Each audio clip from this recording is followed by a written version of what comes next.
अस्सलाम वालेकुम व्यूवर्स, आगा food secrets में आपका वेलकम है। आज मैं आपके साथ शेयर करने वाली हूँ बीफ बर्गर की रेसिपी कि हम किस तरीके से घर के अंदर एक बहुत ही मज़े की बीफ पैटी तैयार कर सकते हैं। आज मैं आपको फुल गाइड करूँगी, तो वीडियो को पूरा एंड तक देखिएगा। ठीक है जी। यहाँ पर है मेरे पास बीफ का कीमा। ठीक है, बीफ का कीमा जो है ये मैंने तकरीबन इसमें पानी इसका निकला हुआ है। ठीक है, और बीफ के कीमे के अंदर जो है वो तकरीबन 10% के करीब फैट होना चाहिए। यानी कि अगर 90% गोश्त होगा तो 10% के करीब इसके अंदर आपने चर्बी ऐड करनी है। और ये जो कीमा है ये मशीन का निकला हुआ है, ये हाथ का कुटा हुआ नहीं है, ये बिल्कुल फाइन चॉप कीमा है। अच्छा, अब आपने क्या करना है कि आपने एक चॉपर ले लेना है। ठीक है, इसके अंदर मैं कीमों को ऐड कर दूँगी कीमे को। ठीक है जी। और अब मैं इसके अंदर कुछ मसाले ऐड करूँगी। सबसे पहले मैं इसके अंदर डालूँगी अदरक और लहसुन का पेस्ट। ठीक है जी, ये है जी तकरीबन 2 टेबल स्पून के करीब। अच्छा, मेरे पास जो कीमा है बीफ का ये 1 पाव से अगला है, मतलब आधा किलो से थोड़ा कम है लेकिन 1 पाव से ज़्यादा है। अच्छा, उसके अलावा अदरक लहसुन मैंने इसके अंदर पिसा हुआ डाला है। आप अगर साबुत डालना चाहें तो साबुत भी इसके अंदर ऐड कर सकते हैं। अच्छा, उसके अलावा इसके अंदर जाएगी पिसी हुई काली मिर्चें, ये होगी तकरीबन ½ टीस्पून के करीब। ठीक है जी। उसके अलावा इसके अंदर हम ऐड करेंगे अपना नमक। ये नमक है, ये है 1/4 टीस्पून के करीब ऐड करेंगे इसके अंदर। ज़्यादा नमक नहीं डालेंगे क्योंकि बीफ के अंदर भी अपना नमक होता है, बीफ भी थोड़ा सा नमकीन होता है। ठीक है, और उसके अलावा मैं इसके अंदर ऐड करूँगी पिसी हुई लाल मिर्च, ये है तकरीबन 1/4 टीस्पून के करीब होगी ये भी। और 3 से 4 के करीब हरी मिर्चें ऐड करेंगे इसके अंदर। आप मिर्चें अपने हिसाब से कम और ज़्यादा भी कर सकते हैं। अगर आपको कम मिर्चें पसंद है तो आप पिसी हुई लाल मिर्च स्किप कर सकते हैं, लेकिन हरी मिर्चें ज़रूर ऐड कीजिएगा। अच्छा, उसके अलावा मैं इसके अंदर डालूँगी 1 दरमियाने साइज़ की प्याज। ये जैसे हम कौरमा बनाने वाली प्याज तैयार करते हैं उसी तरीके से काट करके मैंने इसके अंदर ऐड करी है।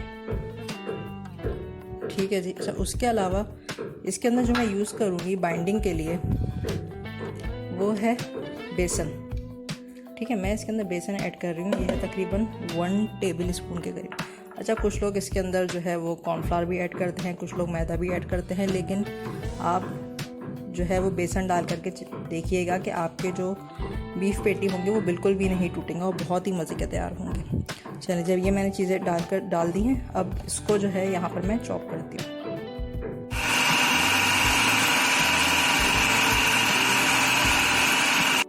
चलिए जी, यहाँ पर मैंने कीमे को मिक्स कर लिया है और मैं अब इसको जो है मैरिनेट होने के लिए तकरीबन 1 घंटे के लिए रख दूँगी। ठीक है, उसके बाद हम इसके बर्गर तैयार करेंगे।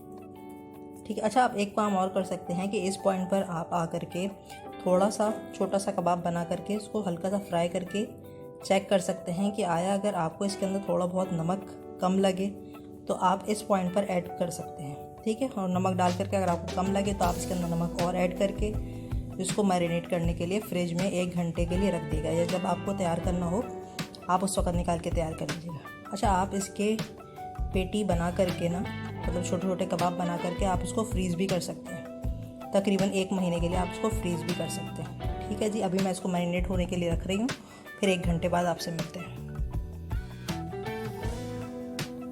चले जी, ये जो है हमारे कीमा ये अब पूरे तरीके से मैरिनेट हो चुका है। अब मैं इसके जो है वो कबाब बनाऊँगी।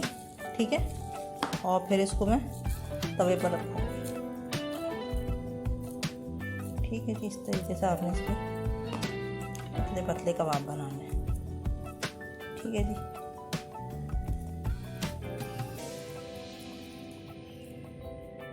चलिए जी, यहाँ पर जो है वो मैंने कबाब बना लिए हैं और ये हमारा तवा गर्म है।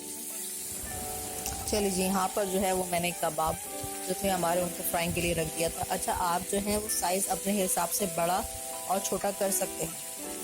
ठीक है, आपको जितना बड़ा साइज़ चाहिए हो कबाब का आप उतना बड़ा कर लीजिएगा। यहाँ पर मुझे इसको लगे थे तकरीबन 3 से 4 मिनट। ये जो फ्लेम थी मेरी वो लो टू मीडियम थी, हाई नहीं थी। ठीक है, तकरीबन 3 से 4 मिनट लगे थे मुझे यहाँ पर तकरीबन। और फिर मैंने इसको फ्लिप कर दिया, एक साइड को आप देख लीजिएगा आपको जितना टाइम लग रहा है, लेकिन मैक्सिमम 3 से 4 मिनट लगेंगे आपको। और आप कलर देख सकते हैं कितना कोई अच्छा कलर आया है इसके ऊपर। और ये बहुत ही मज़ेदार तैयार होते हैं। वीडियो को जो है वो पूरा एंड तक देखिएगा। और चैनल पर नए हैं तो प्लीज़ उसको ज़रूर सब्सक्राइब कीजिएगा, और वीडियो अच्छी लगे तो लाइक भी कीजिएगा, और इस रेसिपी को एक दफ़ा ज़रूर ट्राई कीजिएगा। देखिए यहाँ पर हमने इसको रेडी कर लिया है। अब इसी तवे के ऊपर मैं जो हूँ साइड में बर्गर्स के लिए जो बन है वो रख देंगे, ताकि वो भी इसी के साथ ही गर्म हो जाए।